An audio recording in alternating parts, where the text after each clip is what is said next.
Boa tarde, está com a Eclésia, quinta-feira, dia dedicado à história, mas para já, a atualidade informativa da Igreja Católica. Uma igreja onde nos últimos tempos tem ganho expressividade o diaconato permanente. Fernando Magalhães é um desses homens que, ao lado de uma carreira profissional e de uma família, decidiu abraçar este ministério laical. Depois da ordenação, a comunidade de Alfragide, em Oeiras, recebeu-o de braços abertos. Podem estar descansados, está tudo combinado. Se eu disser alguma asneira, o Padre Carlos interrompe e diz que aquilo que o Sr. Diácono está a dizer está enganado e vem corrigir, está bem? A boa disposição de Fernando Magalhães chama a atenção. Meio a brincar, o novo diácono permanente da paróquia de Alfragide capta a atenção de todos. Cria empatia com uma igreja cheia que ali está unida para lhe dar as boas-vindas. Muitos homens como este Fernando levam a que quase tenha que furar para conseguir entrar numa igreja. Olha, realmente tem um carisma muito grande. Tem uma vocação muito grande, uma entrega muito grande e é de uma alegria, de uma proximidade com todos nós que realmente nos leva atrás. Temos o maior orgulho que o Fernando tenha abraçado este ministério, por ser a pessoa que é, por ter sido um exemplo sempre para a nossa comunidade de fé, de uma fé com entusiasmo, um entusiasmo que nos levou e que nos leva a todos atrás e que isso é muito importante para todos nós. Por aquilo que eu conheço, tem sido um percurso muito importante, muito interessante, feito sempre de momentos de oração muito fortes, de momentos de fraternidade mais fortes ainda, portanto tem sido sempre um percurso muito interessante daquilo que tenho acompanhado. Como amigo, também tem sido um acompanhamento muito importante para mim e para a minha caminhada de fé. A abnegação com que se entrega a este novo ministério não é nova. Há mais de 2 décadas que Fernando Magalhães participa nas atividades da paróquia de Alfragide. Agora ficará na história da comunidade como o primeiro diácono permanente. É uma riqueza para a comunidade ter um diácono, porque um diácono permanente a exercer as suas funções e o seu serviço aqui, porque para além de ele continuar a servir a comunidade, agora serve a comunidade na qualidade de diácono, desempenhando esse ministério, e é muito importante para esta comunidade que está a crescer. Esta comunidade há 2 anos construiu esta igreja e, portanto, cresceu 2, 3 vezes mais. Há grupos novos, há muita gente a chegar e é importantíssima a presença aqui de um diácono permanente. Uma responsabilidade acrescida que Fernando acolhe de braços abertos. Intensifica-se a ação de graças, intensifica-se em algum trabalho, espera-se, não é? Mas fundamentalmente intensifica-se no sentido de dom para a comunidade, mas que é de facto uma linha de continuidade daquilo que o Senhor já me pedia e que agora há de continuar a pedir, e que nós consigamos fundamentalmente conseguir intensificar a nossa resposta do sim com mais fidelidade. Uma missão que Fernando partilha com a família. A família participa ativamente, sente-se na Assembleia, cada um com a sua própria função. Eu estava a ver os meus todos com funções litúrgicas, a Jana, a Ana, o João, os miúdos, portanto, e de facto é o sentido de uma entrega completa da família, porque a vocação não é uma vocação pessoal, a vocação para o diaconato permanente, é claramente uma vocação pessoal, porque o Senhor chama-nos a nós, ao Fernando, ao Pedro, a este ou ao outro, mas é uma vocação familiar. Foi preciso que a família dissesse sim, também ela toda, não é? A esposa Eugénia e os filhos João Artur e Ana Paula disseram sim, e é com grande alegria que acompanham Fernando na sua vocação. A mãe é leitora e ministro da comunhão. O pai, pronto, é diácono e também é ministro da comunhão e às vezes está a residir o coro. Normalmente a Ana está nos slides a passar e a desligar aquilo. Tu és acólito? Sou.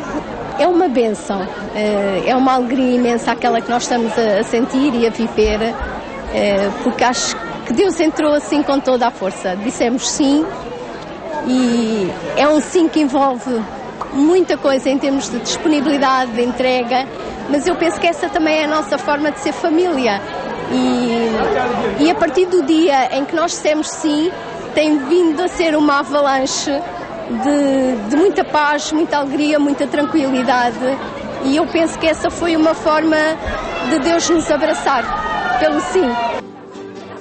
Uma comunhão familiar agora partilhada com a comunidade da paróquia de Alfragide. No céu,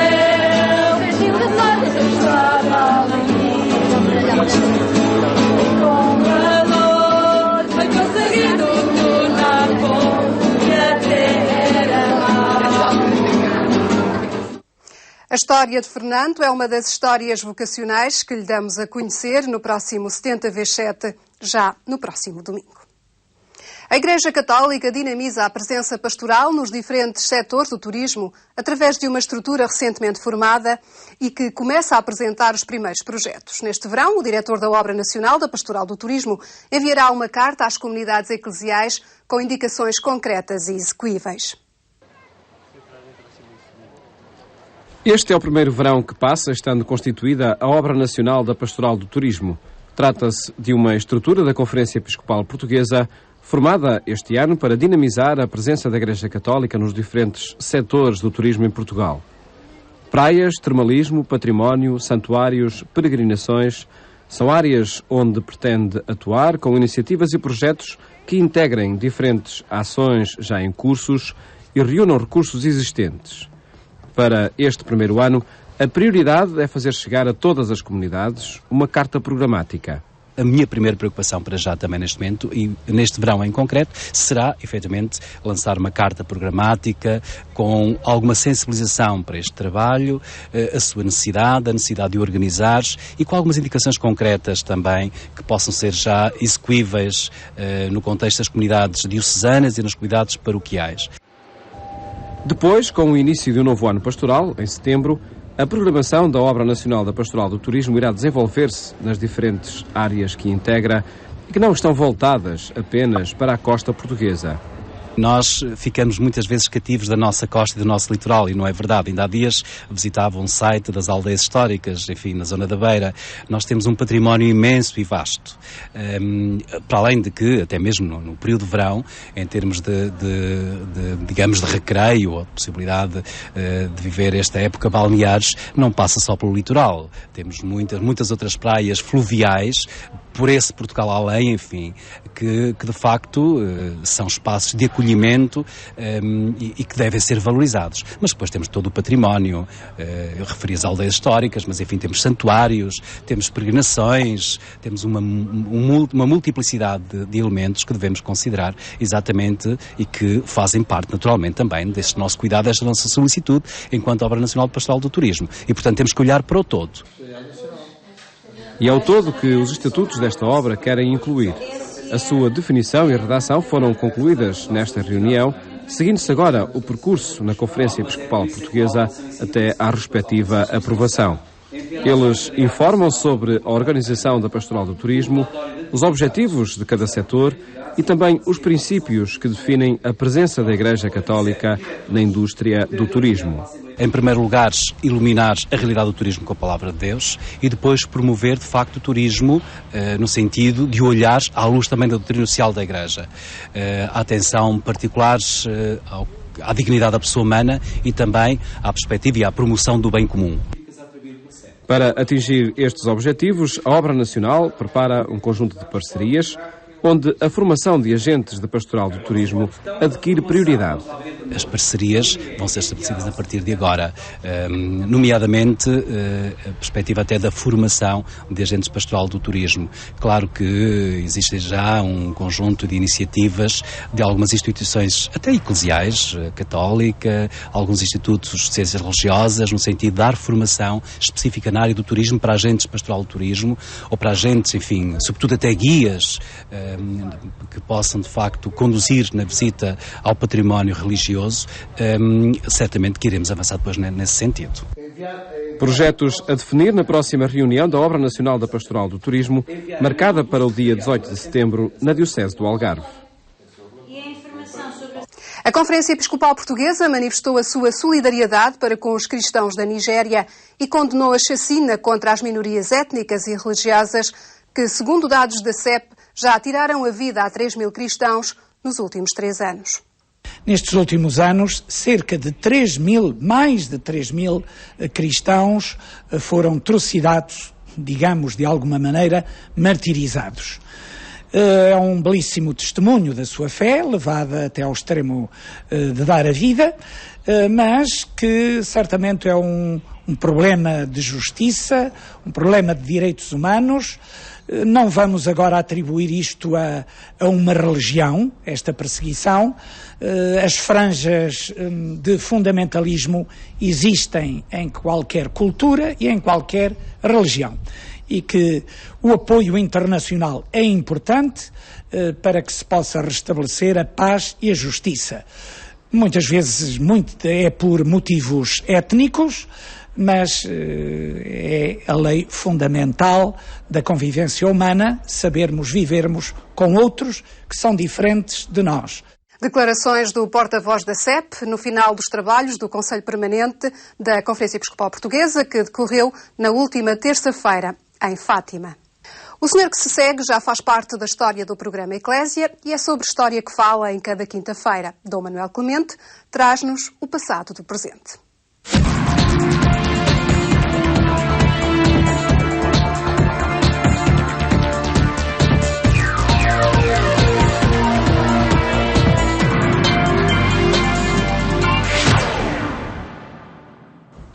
Ao longo destas semanas temos analisado as mudanças que aconteceram na sociedade portuguesa na segunda metade do século XX e as implicações que essas mudanças lançaram à Igreja Católica, nomeadamente à evangelização. Temos feito, como sempre, pelo Manuel Clemente, cumprimento. Boa tarde, Paulo. Muito boa tarde, obrigado por estar uma vez mais connosco.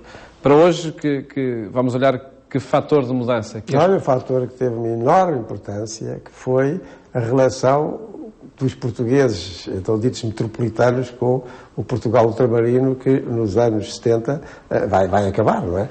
Nos termos em que se verificava, e que se verificava há muito tempo. E essa mudança significou que numa sociedade de cerca de 10 milhões de habitantes entra um contingente de meio milhão de habitantes, assim, de repente, e que foi surpreendentemente bem integrado, que é uma coisa muito interessante e muito importante de sublinhar, mas que com certeza que mudou muito enfim, o que era a sensibilidade e a consciência da sociedade portuguesa como tal, porque é uma componente muito grande. Eu peço ao Paulo, apenas para integrar estas reflexões, que leia aí mais um excerto do professor Rui Ramos a esse propósito. Um dos maiores efeitos da descolonização acabou por ser o crescimento da população na metrópole. Para retirar os colonos de Angola, no verão de 1975, montou-se a maior operação de evacuação aérea da história, com a colaboração de vários países. 6 anos depois, segundo o recenseamento de 1981, viviam em Portugal 505.078 portugueses, que residiam em África em 1973. Dos refugiados, 50% tinham menos de 16 anos e 67% estiveram empregados no setor dos serviços. É um número muito considerável.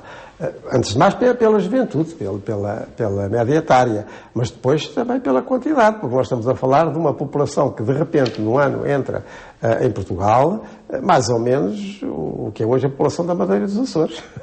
Nós estamos a falar de um grupo pequeno, não é? E como digo, enfim, de emergência e em catadupa. Eu assistia a isso diariamente, porque no seminário onde eu estava na altura, em 75, ficavam, quando chegavam ao aeroporto de Lisboa, ficavam muitos desses chamados então retornados, né?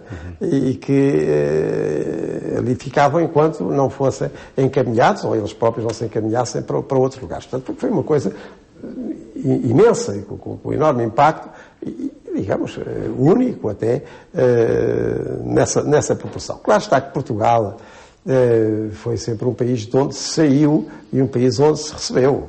Isso foi sempre, não é? Desde o século XV, que começa a expansão ultramarina portuguesa, e já antes, com algum comércio, mas sobretudo a partir daí, que saem portugueses de Portugal e vão para outros territórios, para territórios que às vezes foram os primeiros a povoar, como aconteceu na generalidade das ilhas atlânticas, à exceção das Canárias, como aconteceu depois na costa da África, na costa brasileira, e depois lá para o Oriente, para a Índia e ainda além da Índia. É um fenómeno que Portugal conhece, que a sociedade portuguesa conhece, e que mesmo em termos religiosos, aqueles que aqui nos interessam particularmente, também vinculava, porque Pronto, eram muitos missionários. Hoje nós nem nos damos conta disso, se não formos alertados. Mas em muitos lugares de Portugal, onde existiram colégios de jesuítas, né, ou em muitos conventos, mosteiros, aí, durante os séculos XV, XVI, XVII, XVIII, XIX, até ao princípio do século XIX, aí estiveram muitos e muitos, estamos a falar de milhares, de jovens e de adultos que partiram para as missões, contando estes séculos todos.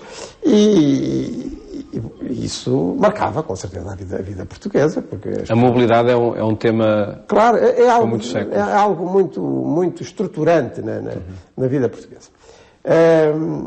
Por outro lado, também recebemos, porque, enfim, em primeiro lugar, e como na altura acontecia com muita força, o comércio dos escravos, não é? Porque vinham muitos escravos, portanto, populações africanas que à força vinham para Portugal, mas que foram em número considerável. Se fôssemos uma cidade como Lisboa, nós temos relatos no século XVI de muitos viajantes estrangeiros, era imediata a percepção de que estávamos já numa sociedade multirracial, sobretudo de africanos. Isso, portanto, era conhecido, era estrutural, por cá ficaram, foram absorvidos pela generalidade da população, mas nunca tinha acontecido o que aconteceu em 1975, porque é de repente meio milhão em 10 milhões. Portanto, é uma população realmente muito grande. E muito concentrada em Lisboa, numa primeira fase. Sim, mas que depois foram espalhados pelo país. O fenómeno do retorno dos nacionais, como então também se dizia, tem sido, em geral, apreciado na capacidade de absorção da população portuguesa. Mostrou, nesse aspecto, uma grande vitalidade e vitalidade positiva dessa mesma população, porque às vezes tratavam-se de portugueses já de segunda e terceira geração em África, sobretudo em Angola e Moçambique. Portanto, nem se podia chamar propriamente um retornado, porque nunca cá tinha vindo. E com vidas muito preenchidas, não é? Exato, e portanto também habituados a outras latitudes e outra largueza, não é? Outra largueza. É uma das coisas que nos impressionava a eles que vinham e nos impressionava a nós que estávamos, era a diferente consideração do tempo, e quase do espaço e do tempo, não é? Porque para eles 300 km, sobre tu se viesse de Angola, ou 500 km eram ao redor, não é? E para nós, nessa altura, como digo, ainda não havia essa grande rede de autoestradas que hoje temos, pensava-se de véspera, não é? Só de uma semana. Para eles era rápido, era imediato. Também com uma grande ductilidade na capacidade de se fazerem ao trabalho e procurarem.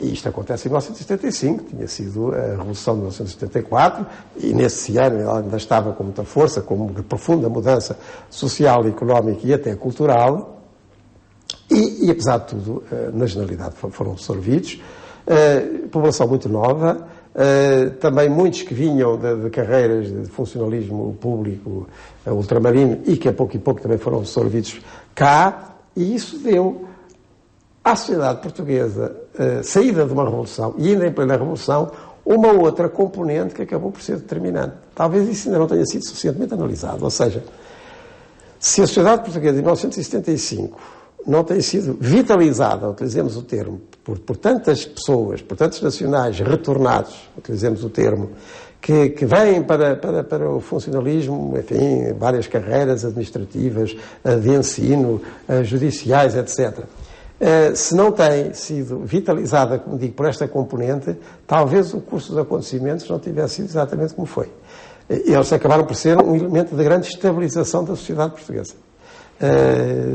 Porque eles vinham, sobretudo, com vontade de refazer a vida. E, às vezes, com percursos heróicos. Eu conheci alguns que, como eles cá chegaram, até meus antigos colegas universitários, e que depois voltaram, que tiveram que fazer a sua vida, assim, de repente, não é? Conforme, ou melhor, contrariamente às suas expectativas, e que o fizeram com uma vitalidade impressionante. Portanto, foi um fator muito positivo de revitalização da sociedade portuguesa na altura, nos anos 70 e toda a segunda metade dos anos 70. Também no que diz respeito à vida católica, porque, concretamente, nos centros urbanos e periurbanos, onde eles, sobretudo, se instalaram, ali em Lisboa, à volta de Lisboa, as comunidades cristãs, algumas delas, foram determinantemente marcadas pela presença desses católicos ultramarinos. E positivamente, não é? Positivamente, quer dizer, que assim como vinham para reconstruir a vida, também vinham para se integrar e encontraram nessas comunidades também um apoio que, em alguns casos, foi extremamente eficaz, além de generoso. Portanto, é um fator muito importante para nós percebermos que o Portugal da segunda metade do século XX e, sobretudo, do último quartel do século XX, portanto, 75-2000, foi um Portugal muito determinado por este ingresso inédito, absolutamente inédito, e em tal quantidade de uma população que aqui era nova. É um capítulo da nossa história feliz, não é? Feliz e que ainda está por analisar suficientemente. Ainda não foi alvo, quer na sua realização, quer na sua consequência, mesmo no campo eclesial, ainda não foi alvo de um estudo sistemático e pormenorizado como deve ser. Mas mudou. Deu às comunidades católicas portuguesas, sobretudo nos locais onde houve mais incidência de retornados, e depois inclusão deles, ativa, a essas comunidades, deu, enfim, um alargamento de perspectivas e de participação a que elas não estavam muito habituadas. Um setor a investigar, um desafio que aqui fica também para os historiadores desta época contemporânea. Samuel, muito obrigado por ter estado connosco. Voltamos a encontrar-nos de hoje a 8 dias, quando olharmos outros fatores de mudança na sociedade portuguesa que colocam desafios à nova evangelização.